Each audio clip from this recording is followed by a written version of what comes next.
Hello बच्चों, don't fear, Vyas sir is here. Class 12 इतिहास का वायरल क्वेश्चन पेपर आ गया है जो आप यहां पर देख सकते हैं। आप लोगों का इतिहास यानी कि हिस्ट्री का जो एग्जाम है 14 फरवरी को होने वाला है और इस वीडियो में मैं आप लोगों को सबसे पहले वायरल एमसीक्यू क्वेश्चंस कराऊंगा जो आपके एग्जाम में डायरेक्ट पूछा जाएगा। तो आप लोग इस वीडियो को पूरा देखिए और यदि आप लोग हमारे चैनल पर पहली बार आए हैं तो चैनल को सब्सक्राइब कर लीजिए। और यदि आपको एग्जाम का वायरल क्वेश्चन पेपर चाहिए तो इस वीडियो के डिस्क्रिप्शन बॉक्स में व्हाट्सएप का और टेलीग्राम का लिंक दिया हुआ है, जल्दी से आप लोग जुड़ जाइए। और आज शाम 5 बजे, आज शाम को 5 बजे इतिहास का जो एमसीक्यू है, एमसीक्यू का महातांडव क्लास होने वाला है, तो उसको जरूर से जरूर देख लेना जिससे आपका एक भी क्वेश्चन बाहर नहीं जाएगा। सब्जेक्टिव का भी क्लास लिया जा रहा है। सब्जेक्टिव का कल 2 क्लास हुआ है और आज सुबह 10 बजे 1 क्लास होगा। ये सब्जेक्टिव का हमारा 3 क्लास है, यानी कि 3 वीडियो है। अगर आप देख लेते हैं तो एक भी क्वेश्चन इससे बाहर नहीं जाएगा। आप लोग ये मान के चलिए कि 80 से 90% क्वेश्चंस मैं जो पढ़ाऊंगा वहीं से आएगा, ये मेरा गारंटी है। लेकिन आपको बाबू हर एक वीडियो देखना पड़ेगा। अब कोई बच्चा बोलेगा कि सर हमने ये वीडियो को तो देखा था, यहाँ से क्वेश्चन नहीं आया, आप जो पढ़ाते हो सर वो आता ही नहीं है। तो बाबू पहले चैनल को सब्सक्राइब करो, नोटिफिकेशन आए चाहे नहीं आए चैनल में घुसो और जाकर हर एक वीडियो लेक्चर्स को देखो। उसके बाद बोलना कि जो पढ़ाया जाता है वो एग्जाम में आता है या फिर नहीं आता है। भूगोल में 90% क्वेश्चंस जो मैंने पढ़ाया था वहीं से आया था। यानी आप लोगों का भूगोल का एग्जाम होता 70 नंबर, 70 नंबर में 63 नंबर भिड़ा दिए थे। 63 नंबर हुबहू वही क्वेश्चन छप के आया था। तो चलो शुरू करते हैं और देखते हैं इतिहास के वायरल एमसीक्यू क्वेश्चंस को। हमारे पास जो सबसे पहला क्वेश्चन है आप देख सकते हैं, हड़प्पा किस नदी के किनारे स्थित है? तो जो हड़प्पा है बाबू ये रावी नदी के किनारे स्थित है। हड़प्पा किस नदी के किनारे स्थित है? रावी नदी के किनारे स्थित है। और हड़प्पा का जो खोज हुआ है ये खोज हुआ है 1921 में। और इसका खोज किसने किया है? तो राय बहादुर दयाराम साहनी ने किया है। दयाराम साहनी ने हड़प्पा का खोज किया है। फिर एक होता है हमारा मोहनजोदड़ो, इसको भी जान लो। मोहनजोदड़ो का जो खोज है ना 1922 में हुआ था। और इसका खोज किया है राखल दास बनर्जी ने। किसने किया है बाबू? राखल दास बनर्जी ने मोहनजोदड़ो का खोज किया है। और मोहनजोदड़ो जो है ना ये सिंधु नदी के किनारे स्थित है। किस नदी के किनारे स्थित है? तो ये सिंधु नदी के किनारे स्थित है। और ये जो मोहनजोदड़ो है ये हमारा सिंधी भाषा का शब्द है। ये क्या है? ये सिंधी भाषा का शब्द है। जिसका मतलब क्या होता है? जिसका मतलब होता है मृतकों का टीला या फिर मुर्दों का टीला। जिसका मतलब क्या होता है? मृतकों का टीला या फिर मुर्दों का टीला, जो भी आप बोलो, मृतकों का टीला या फिर मुर्दों का टीला। कोई दिक्कत कोई प्रॉब्लम नहीं होना चाहिए। अच्छे से देखो और अच्छे से समझो। अगले क्वेश्चन की ओर बढ़ते हैं। अगला क्वेश्चन क्या है हमारे पास? क्वेश्चन नंबर यहाँ पर भी चलो कोई दिक्कत नहीं, क्वेश्चन नंबर 2 था एक्चुअल में, कोई दिक्कत नहीं है। मोहनजोदड़ो का उत्खनन किया था। मोहनजोदड़ो का उत्खनन किसने कराया था बाबू? तो मोहनजोदड़ो का उत्खनन कराया था, अभी मैंने बताया मोहनजोदड़ो। मैं आपको ट्रिक बता देता हूं। देखो जोदड़ो से आपका आता है जोड़ो। जोदड़ो से क्या आता है? जोड़ो यानी हाथ जोड़ो। तो बाबू हाथ कौन जोड़ता है? तो जो दास होता है ना, जो दास होता है वही हाथ जोड़ता है। जो दास होता है वही हाथ जोड़ता है। तो दास से याद रखना राखलदास बनर्जी। दास से क्या हो जाएगा? राखलदास बनर्जी। हड़प्पा सभ्यता में हमें हल के साक्ष्य कहां से प्राप्त हुए? तो यहां पर मैं आपको ट्रिक बता देता हूं। देखो हल को कहां जोतेंगे? तो हल को जोतेंगे बगान में। हल को कहां जोतेंगे बाबू? बगान में जोतेंगे। हल को कहां जोतेंगे? बगान में। और यहाँ पर एक नाम है कालीबंगा। कालीबंगा को कालीबंगान भी बोला जाता है।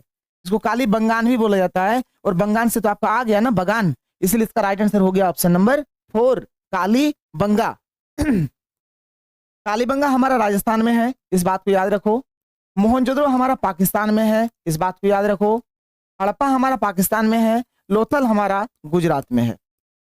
कहीं से भी क्वेश्चन पूछा जा सकता है। और लोथल जो है ये हमारा भोगवा नदी के किनारे स्थित है। किस नदी के किनारे स्थित है? भोगवा नदी के किनारे स्थित है। लोथल किस नदी के किनारे स्थित है? तो बोलोगे सर ये भोगवा नदी के किनारे स्थित है। अगले क्वेश्चन की बढ़ते हैं। अगला क्वेश्चन क्या है? सिंधु घाटी सभ्यता का सबसे बड़ा शहर कौन सा था? तो यहाँ पर इसका आंसर हो जाएगा मोहनजोदड़ो। इधर राखीगढ़ी अगर ऑप्शन में रहता तो राखीगढ़ी के ऊपर आप लोग टिक कर देते। 3 का यहाँ पर राइट आंसर हो गया ऑप्शन नंबर 2। आगे देखो अगला क्वेश्चन। लोथल कहाँ स्थित है? तो लोथल आप लोगों का गुजरात में स्थित है। अभी मैंने आप लोगों को बता दिया। सिंधु घाटी के निवासियों को किस धातु का ज्ञान नहीं था? तो इन लोगों को लोहा का ज्ञान नहीं था। इन लोगों को लोहा का ज्ञान नहीं था। धोलावीरा का खोज किसने किया? देखो बाबू, धोलावीरा का यदि खोज का बात किया जाए तो आप बोलोगे जगपति जोशी, और उत्खनन का बात किया जाए तो बोलोगे RS बिष्ट, यानी कि रविंद्र सिंह बिष्ट। तो दोनों में यहाँ पर अलग अलग आंसर हो जाएगा।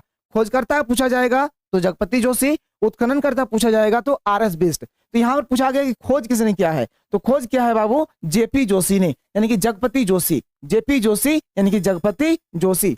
अगला क्वेश्चन, महाजनपद कितने थे? महाजनपद 16 थे। 16 महाजनपद था, और इसमें जो सबसे शक्तिशाली था उसका नाम था मगध। ठीक है। और 18 से 2 क्वेश्चन आएगा। 18 से 2 क्वेश्चन आएगा यदि पूछा जाए कि महाभारत का युद्ध कितना दिन तक चला था? महाभारत का युद्ध कितना दिन तक चला था? तो बोलोगे सर 18 दिन तक चला था। कितने दिनों तक चला था बाबू? तो 18 दिनों तक चला था। 18 दिनों तक महाभारत का युद्ध चला था। ठीक है, एक हो गया ये। दूसरा, अगर ये पूछा जाए कि पुराणों की संख्या कितनी है? पुराणों की संख्या कितनी है? पुराणों की संख्या कितनी है? तो आप बोलोगे सर पुराणों की संख्या कितनी है सर? तो 18 है। पुराणों की संख्या कितनी है? 18 है। और महाजनपद कितने हैं? महाजनपद 16 है। कोई दिक्कत नहीं है। चलो आगे बढ़ो, आगे देखो अगला क्वेश्चन। पाटलिपुत्र की स्थापना किसने किया है? तो पाटलिपुत्र का स्थापना किया है उदयन ने। और उदयन का और एक नाम है, इसी को बोला जाता है उदयभद्र। इसी का नाम क्या है बाबू? इसी का नाम है उदयभद्र। इसी का नाम क्या है? उदयभद्र है। और ये जो पाटलिपुत्र नगर का जो स्थापना हुआ है 3 नदियों के संगम पर हुआ था। पहला नदी जिसका नाम है गंगा, दूसरा नदी गंगा सोन, ठीक है, और तीसरा जिसका नाम है पुनपुन। और पुनपुन को बोला जाता है गंडक। पुनपुन को क्या बोला जाता है? पुनपुन को क्या बोला जाता है? गंडक बोला जाता है। तो गंगा सोन पुनपुन, ये जो 3 नदी है, ये 3 नदियों के संगम पर पाटलिपुत्र नगर का स्थापना किया गया था। अगला क्वेश्चन, मौर्य साम्राज्य का संस्थापक कौन था? तो मौर्य साम्राज्य का संस्थापक था चंद्रगुप्त मौर्य। और चंद्रगुप्त मौर्य के बाद, जो मैं आपको ट्रिक बता देता हूं, ध्यान से सुनो। अगर मौर्य साम्राज्य के शासक के बारे में, राजा के बारे में बात किया जाएगा तो ध्यान सुनो। चंद्र से चंद्रमा, आप एक चीज गौर करो। आप देखो चंद्रमा कितना देखता है? तो आप देखो चंद्रमा एक ठो है। चंद्रमा की एक ठो है। इसलिए चंद्रगुप्त मौर्य वंश का पहला राजा है, पहला शासक है। ठीक है। अब देखो यहाँ पर बिंदु है, बिंदु देखो, दू आ रहा, दू यानी 2, इसलिए ये जो बिंदुसार है ये मौर्य वंश का दूसरा शासक है। अब अशोक, अब देखो अगर आप अशोक लिखोगे ना, तो अशोक लिखने के लिए सबसे पहले आपको 3 लिखना पड़ेगा, क्योंकि और लिखोगे तो ऐसे करके ही तो और लिखते हैं। तो अशोक लिखने के लिए सबसे पहले 3 लिखना पड़ता है, इसीलिए जो अशोक है ये मौर्य साम्राज्य का तीसरा शासक है। इस प्रकार से भी क्वेश्चन पूछता है कि मौर्य वंश का पहला शासक कौन है, मौर्य वंश का दूसरा शासक कौन है, मौर्य वंश का तीसरा शासक कौन है, तो ऐसे भी क्वेश्चन एग्जाम में पूछा जाता है। अगला देखो, कलिंग का युद्ध हुआ था तो 261 ईसा पूर्व में। कब हुआ था बाबू? 261 ईसा पूर्व में।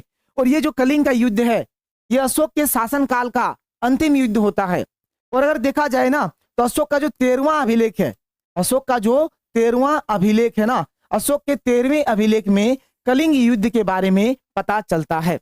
अशोक का जो 13वां अभिलेख है उसमें कलिंग युद्ध के बारे में पता चलता है। आगे देखो, इंडिका की रचना किसने किया था? तो इंडिका का रचना जो क्या है, मेगास्थनीज ने किया था। मेगास्थनीज जो कि एक राजदूत था, और ये चंद्रगुप्त मौर्य के दरबार में आए थे। चंद्रगुप्त मौर्य के दरबार में ये आए थे, याद रखना। मेगास्थनीज एक राजदूत था जिन्होंने इंडिका की रचना की है, और ये चंद्रगुप्त मौर्य के दरबार में आए थे। ठीक है। और ये यूनानी थे बाबू, ये भी याद रखना, ये यूनानी थे। ये कौन थे? यूनानी थे।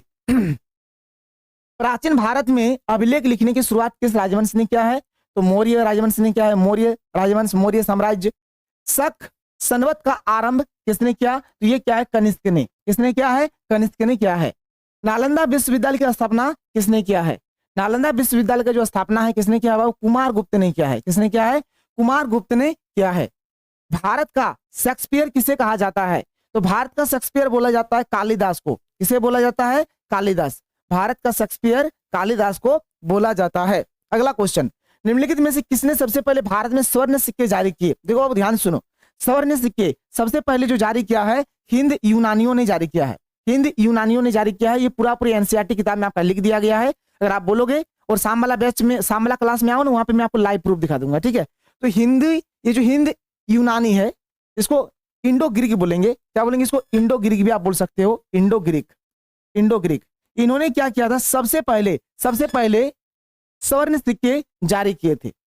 इसके बाद कुषाणों ने जारी किए थे। हाँ, भले ये पहले जारी किए थे लेकिन बहुत ही कम मात्रा में किया था, लेकिन कुषाणों ने अधिक मात्रा में किया था। इसलिए 17 का राइट आंसर यहाँ पर ऑप्शन नंबर 3 हो जाएगा, याद रखना। आगे देखो अगला क्वेश्चन, महात्मा बुद्ध का जन्म कहाँ हुआ था? तो महात्मा बुद्ध का जो जन्म है लुम्बिनी में हुआ था। महात्मा बुद्ध का जन्म कहाँ हुआ था? लुम्बिनी में हुआ था। स्तूप का संबंध है, स्तूप का संबंध किससे है बाबू? तो स्तूप का संबंध है बौद्ध धर्म से। देखो याद रखना, धम्म का जो संबंध है बौद्ध धर्म से है। स्तूप का संबंध किससे है? बौद्ध धर्म से है। त्रिपिटक का संबंध किससे? त्रिपिटक का संबंध किससे है? बौद्ध धर्म से है। त्रिपिटक में हमारा 3 चीज आएगा, सूत पिटक, विनय पिटक और अभिधम्म पिटक, याद रखना। आगे देखो अगला क्वेश्चन, जैन धर्म के प्रथम तीर्थंकर कौन थे? तो जैन धर्म के प्रथम तीर्थंकर थे ऋषभदेव। कौन थे बाबू? पहला नंबर के थे ऋषभदेव, 23वें नंबर के थे पार्श्वनाथ और 24वें नंबर के और जो अंतिम तीर्थंकर थे इनका नाम क्या है? इनका नाम है महावीर स्वामी। क्लियर है बात? तो प्रथम पूछा गया तो ऋषभदेव, और ऋषभदेव ने क्या किया है? जैन धर्म का स्थापना किया है। जैन धर्म का स्थापना या फिर जैन धर्म के संस्थापक कौन है? तो ऋषभदेव है, याद रखोगे। क्लियर? आगे देखो अगला क्वेश्चन, महावीर के बचपन का नाम क्या था? तो महावीर स्वामी के बचपन का नाम था वर्धमान। ठीक है, और महात्मा बुद्ध के बचपन का नाम था सिद्धार्थ। ये सब याद रखो। ठीक है, महावीर स्वामी का नाम हो गया, महावीर स्वामी के बचपन का नाम हो गया वर्धमान और महात्मा बुद्ध के बचपन का नाम हो गया सिद्धार्थ। अगला क्वेश्चन, किस पेड़ के नीचे महावीर स्वामी को ज्ञान प्राप्त हुआ था? तो महावीर स्वामी को, देखो महावीर स्वामी पूछा गया है, महावीर स्वामी, तो महावीर स्वामी को साल पेड़ के नीचे ज्ञान की प्राप्ति हुई थी। और कहां हुई थी? याद रखना बाबू, जुम्बिक ग्राम में। कहां हुआ था? जुम्बिक ग्राम में हुआ था। यहीं पर मान के चलो, यदि क्वेश्चन पूछ लेता कि महात्मा बुद्ध